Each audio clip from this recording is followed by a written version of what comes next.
عزیز ساتھیو، السلام علیکم ورحمۃ اللہ وبرکاتہ۔ وعلیکم السلام ورحمۃ اللہ وبرکاتہ۔ بسم اللہ الرحمن الرحیم۔ آج کا یہ جو دن ہے 18 دسمبر، ہر سال 18 دسمبر کو ایک خاص دن منایا جاتا ہے جسے ہم اور آپ یوم اقلیت، حقوق اقلیت دیوس کے نام سے جانتے ہیں۔ حقوق اقلیت دیوس یعنی مائنورٹی جو ہیں، مائنورٹی کے رائٹس کیا ہیں، یعنی رائٹس آف مائنورٹی ڈے۔ تو ہندوستان جب آزاد ہوا تو اس کے بعد میں ہندوستان کا سنویدھان مرتب کیا گیا، تو اس سنویدھان میں سب کا برابر برابر خیال کیا گیا تاکہ ایک بیلنس بنا رہے اور ایک توازن رہے، اور ہندوستان میں ہر ایک ہندوستانی کو مکمل آزادی کے ساتھ زندگی گزارنے کا موقع مل سکے۔ تو جب ہندوستان آزاد ہوا تو ہندوستانیوں میں ایک قسم کا فرق دیکھا گیا، کیونکہ بہت سارے لوگ ہجرت کر کے پاکستان چلے گئے اور ان لوگوں نے اپنا ایک الگ ملک بنا لیا۔ اب جس کی بنیاد پہ یہاں پہ ہندو جو قوم ہے وہ اکثریت یعنی میجورٹی میں آ گئی، تو یہ ہوا کہ کہیں ایسا نہ ہو کہ میجورٹی میں جو لوگ ہیں ان کی بھیڑ میں کہیں نہ کہیں مائنورٹی کی آواز دب جائے، جو اقلیت ہے، جو کم ہیں، ان کی آواز دب جائے اور ان کے حقوق کی پامالی ہو، ان کے ادھیکار ان تک نہ پہنچ پائیں۔ تو اس چیز کو پیش نظر رکھنے کی وجہ سے شروع ہی میں سنویدھان کے اندر بابا صاحب بھیم راؤ امبیڈکر نے ایسی دھارائیں جوڑ دی جس کی بنیاد پر جب تک کہ یہ سنویدھان رہے گا اور ہمارا اور آپ کا پیارا ملک ہندوستان جب تک اس سنویدھان سے چلتا رہے گا تب تک کسی کے بھی حق کی پامالی نہیں ہو پائے گی، کیونکہ سنویدھان کے اندر مائنورٹی کو خصوصی اختیارات دیے گئے ہیں۔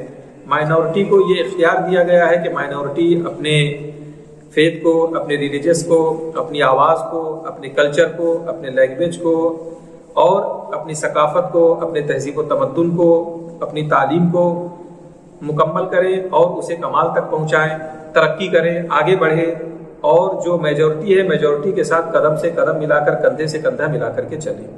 ایسا نہ ہو ایک طرف جو میجورٹی ہے، جو بہو سنکھیک ہے، تو ان بہو سنکھیک کی بھیڑ میں الپ سنکھیک پیچھے رہ جائیں، کیونکہ اگر الپ سنکھیک پیچھے رہ جاتے ہیں، بہو سنکھیک آگے بڑھ جاتے ہیں، تو اس سے ہمارا ملک ترقی نہیں کر سکتا۔ کسی بھی ملک کی ترقی کے لیے ضروری ہے کہ وہاں کا ہر ایک باشندہ، وہاں کا ہر ایک شہری ترقی کرے، تب جا کر کے اس ملک کی ترقی ہوتی ہے۔ تو مائنورٹیز جو ہیں، مائنورٹیز میں مسلم ہیں، باوجود اس کے کہ یہ مائنورٹی میں ہے، لیکن مائنورٹی میں بھی یہ میجورٹی میں ہے، یعنی جو الپ سنکھیک ہے ان الپ سنکھیک میں مثال کے طور پہ مسلم ہیں، جینی ہیں، پارسی ہیں، بدھسٹ ہیں، سکھ ہیں، عیسائی ہیں، تو ان مائنورٹی میں بھی میجورٹی جو ہے مسلم ہیں، اور مسلمانوں کو خصوصی طور پر سنویدھان میں اختیارات دیے گئے ہیں اور بہت ساری مراعات انہیں دی گئی ہیں سنویدھان کے تحت، جن مراعات کا فائدہ اٹھاتے ہوئے مختلف طریقے کے اسکالرشپ لے کر کے مائنورٹی اپنی تعلیم کو آگے بڑھا سکتے ہیں۔ بہت ساری جگہوں میں خصوصی مراعات اور ان کے لیے کوٹے ہیں جن کوٹوں کا فائدہ اٹھا کر کے، اور بہت ساری جگہوں میں مذہبی تعلیم کی اسناد کو منظوریاں دی گئی ہیں۔ تو منظوری دینے کا بھی مقصد یہ ہے کہ تاکہ مائنورٹی جو ہے وہ میجورٹی کے ساتھ کندھا سے کندھا ملا کر کے ملک کی ترقی اور ملک کو آگے لے جانے میں برابر کے بھاگیداری اور حصے دار جو ہے تو بنے۔ اور ہم اس کا فائدہ بھی دیکھ رہے ہیں کہ ملک ہندوستان میں جو ابھی مائنورٹی میں ہیں مسلمان، لیکن اس میں بہت بڑی سستی اور کاہلی خود ہم لوگوں کی بھی ہے کہ سنویدھان تو ہمیں پڑھنے لکھنے آگے بڑھنے کی پوری اجازت دیتا ہے، مگر کہیں نہ کہیں ہم تعلیمی میدان میں بہت پسماندہ ہیں۔ اور جیسا کہ سچر کمیٹی کی رپورٹ میں بھی سامنے آیا یہ کہ مسلمانوں کی تعلیمی حالت بہت ہی بد سے زیادہ بدتر ہے۔ تو مسلمانوں کو، اور جو مسلمانوں کی تنظیمیں ہیں اور جو مسلمانوں کی فلاح و بہبود کے دعوے دار ہیں، یوں تو آپ دیکھیں گے کہ الپ سنکھیک کلیان کے نام سے بہت ساری جو ہے تو یوجنائیں بنائی جاتی ہیں۔ تو کلیان کا مطلب یہی ہوتا ہے کہ جو مسلم ہیں ان کی فلاح و بہبود کے لیے کام کیا جائے۔ تو مسلمانوں کی فلاح و بہبود کے لیے ایجوکیشن میں بھی بجٹ جو ہے تو فراہم کیا جاتا ہے۔ اور مجھے ایک صاحب کا واقعہ یاد آتا ہے، وہ تو بیان کر رہے تھے کہ جو پہلے وزیر اعظم تھے ان سے پہلے ڈاکٹر منموہن سنگھ، تو ان کا ایک بیان آیا کہ تقریباً कई करोड़ रुपए, 30 या 35 करोड़ रुपए जो माइनॉरिटी के लिए रखे गए थे सेंट्रल गवर्नमेंट के जरिए, तो वो कोई लेने तक नहीं पहुंचा, यानी वो लेकर के भी लोग नहीं आ पाए। यानी वो मद या वो बजट जो हमारी फलाह बहबूद के लिए गवर्नमेंट, सेंट्रल गवर्नमेंट निकालती है, उसको हमारे लोग लेकर के भी नहीं आ पा रहे हैं। और जब वो लेके ही नहीं आएंगे तो जाहिर सी बात है कि उसका इस्तेमाल कैसे हो सकता है। तो ऐसे बहुत सारे बजट जो है वो चूंकि गवर्नमेंट तो पास कर देती है, मगर सही लोग जाते नहीं है लेने के लिए, या प्रोसेस जो है उस प्रोसेस को सही से फॉलो नहीं कर पाते हैं, तो वो जो हमारी हेल्प होती है, जो हमारे लिए वो मदद होती है, वो हम लोगों तक नहीं पहुंच पाती है। तो इसके लिए जो कहीं ना कहीं होशमंद मुसलमान हैं और जो स्कॉलर्स हैं, जो जिम्मेदारान हैं, उनको चाहिए कि वो आगे आएं और एक दूसरे की मदद करें। और मदद किस चीज़ में हो? मदद इस चीज़ में हो कि किस तरीके से आप अपनी शख्सियत को परवान चढ़ा सकते हैं, आप अपनी पर्सनालिटी को कैसे तरक्की दे सकते हैं, क्योंकि जब आप कामयाब होंगे तभी जाकर के मुल्क हिंदुस्तान कामयाब होगा। हर एक हिंदुस्तानी को ये समझना चाहिए कि मैं आगे बढ़ जाऊं और मेरा भाई पीछे छूट जाए तो मैं कामयाब हो जाऊं, तो वो कभी कामयाब नहीं हो सकता। पूरे 125 करोड़ हिंदुस्तानी जब कामयाब होंगे, और कामयाब होने के लिए पूरे 125 करोड़ हिंदुस्तानियों के पास तालीम हो, उनके पास जो है तो जरिया माश हो, तब जाकर के जब सब कामयाब होंगे तभी जाकर के यकीनन मुल्क हिंदुस्तान कामयाब होगा। और फिर जो हम कहते हैं विश्व गुरु बनने का जो हमारा ख्वाब और सपना है, विश्व गुरु बन करके तभी जाकर के हमारा इंडिया उभर करके सामने आ सकता है। मिसाल के तौर पे एक स्टेट आप ले लीजिए हिंदुस्तान के अंदर, केरला के बारे में अगर आप पता करेंगे तो वहाँ पे जो एजुकेशन है, तालीमी जो वहाँ का मामला है, वो तकरीबन जो है 90 से 95% तक है। तो वहाँ पे 90 से 95% तक लोग पढ़े लिखे लोग हैं। तो इसी बुनियाद पर आप देखेंगे कि केरला की जो हालत है वो हर एतबार से एक डेवलपमेंट सूबे और डेवलपमेंट राज्य की तरीके से है। मगर वहीं पे आप उत्तर प्रदेश की हालत देखेंगे तो उत्तर प्रदेश बहुत ज्यादा पस्ती की तरफ नजर आता है। वजह उसकी क्या है? वजह उसकी यह है कि हम अभी तालीम के मैदान में बहुत पीछे हैं, और हमें जो है खुद भी आगे बढ़ना है, खुद भी पढ़ना है और दूसरों को भी पढ़ाना है। सबसे बड़ी जिम्मेदारी ये होती है कि देखिए, शिक्षा और तालीम जो है वो एक ऐसी चीज है कि आप उसे जितना बांटेंगे वो उतना ही ज्यादा जो है तो आगे फैलती जाएगी, बढ़ती चली जाएगी।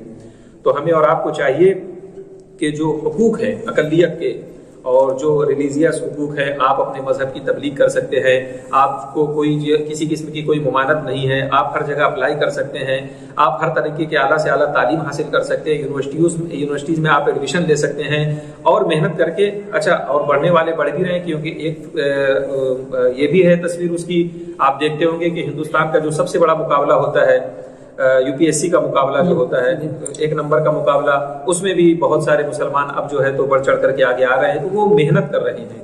बहरहाल ये खुशी की बात है। तो लेकिन इतनी भी खुशी की बात नहीं है, क्योंकि जहां यूपीएससी का रिकॉर्ड है तो वहीं सच्चर कमेटी की रिपोर्ट भी है। तो दोनों चीज़ों को हमें देखने की ज़रूरत है। सच्चर कमेटी की रिपोर्ट बहुत ज़्यादा हमें जो है तो तशवीश में डालती है कि जिस मजहब की स्टार्टिंग ही हुई थी पढ़ाने लिखाने से, कि जिसमें अल्लाह ने पहली वही नाजिल फरमाई तो फरमाया कि इकरा, कि तुम पढ़ो, और जिसमें नबी आलम सल्लल्लाहु अलैहि वसल्लम ने फरमाया कि तलबुल इल्म फरीज़तुन अला कुल्लि मुस्लिम, और वहाँ पर अगर एजुकेशन ना दिखाई दे तो बहरहाल ये अफसोस की बात है। तो ये जो 18 दिसंबर है, माइनॉरिटी दिवस जो है, आज जो हमारे हुकूक हैं, तो हमारे हुकूक में से बहुत सारे ऐसे हुकूक हैं जिनका हमें इल्म ही नहीं है। तो हमें उन हुकूक के बारे में जानना चाहिए, और उन हुकूक को जानने का दरवाज़ा भी एजुकेशन ही है। क्योंकि जाहिर है जब हम पढ़े होंगे, हमारे पास इल्म होगा, तो हम खुद ही संविधान का मुताला कर सकते हैं, जो हमें राइट्स मिले हैं उन राइट्स के बारे में हम जान सकते हैं। तो उसके लिए हमें जो है तो असरी तालीम की तरफ भी आने की ज़रूरत है। मजहबी और दीनी तालीम तो आप हासिल करें, उससे किसी किस्म की कोई ना मुमानियत है, ना कोई रोक है, ना उस पर कोई कानून है, मगर असरी तालीम भी वक्त की अहम ज़रूरत है, वक्त का अहम तकाजा है कि हम जो है दूसरे जो असरी उलूम हैं उनको भी हासिल करें। और इंग्लिश ज़बान है, हिंदी ज़बान है, ख़ासकर देखा जाता है कि मदारिस में पढ़ने वाले जो तलबा होते हैं हिंदी ज़बान नहीं जानते हैं। हिंदी ज़बान बर वक्त एक ऐसी ज़रूरत की चीज़ बन चुकी है कि अब जिससे किसी को फ़रार नहीं है। तो हमें हिंदी ज़बान भी सीखना चाहिए, उर्दू ज़बान को भी बचाना चाहिए। हमारे ऊपर दोहरी जिम्मेदारी है, उर्दू को मरने भी ना दिया जाए और हिंदी को बिल्कुल छोड़ भी ना दिया जाए।